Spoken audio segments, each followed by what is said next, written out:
Hi, Marc Warnke here with PackGoats.com.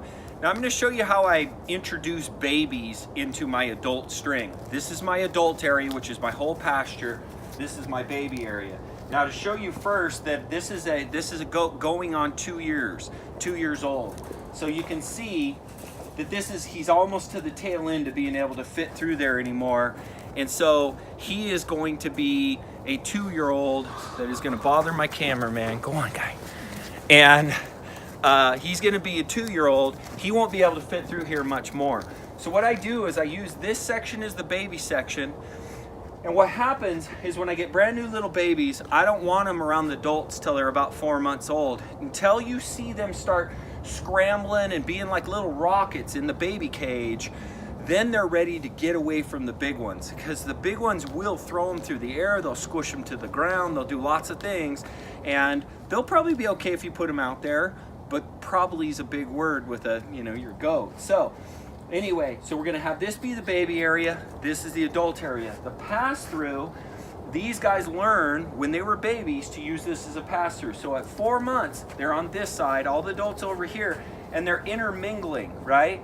Now the key is to make sure you're putting up a second layer of fencing that a baby can't stick his head through, because if he does and then an adult bashes him, I put this up purely as an example to kind of show you. When I have babies in here, I put up a whole nother layer of fencing to keep them safe, because again, you don't want them sticking their head through and bashing them.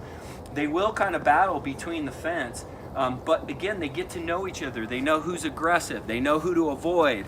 They start learning, and the big ones start learning who they are. It's not this big surprise once they start intermingling. So at 4 months, when I'm ready to intermingle, now when I'm blocking them off, everybody's blocked off. That's where the babies get their grain. That's where the babies get their food. If you're bottle feeding, that's where it all happens. They have bedding in there and they have food in there. So that's their little safe place. I put this on to block the entire thing. Now nobody can go in there. Not my 1-year-olds, not my 2-year-olds. The babies are sacred for about 4 months. Once they're ready to be introduced, what I do is I put this one on, and then I have another one with actually a cutout. But what I'll do is I'll put this and screw it top and bottom. Now only a little baby can pass through that. And so what they can do is they can come out here, they can kind of intermingle, but now they know to go back in. And I teach them, I coax them through with treats. I teach them how to use this pass-through. It's pretty simple for them.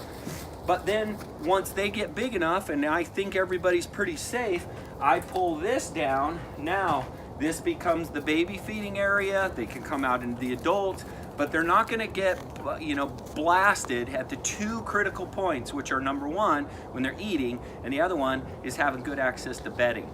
So I hope that helps you out. PackGoats.com.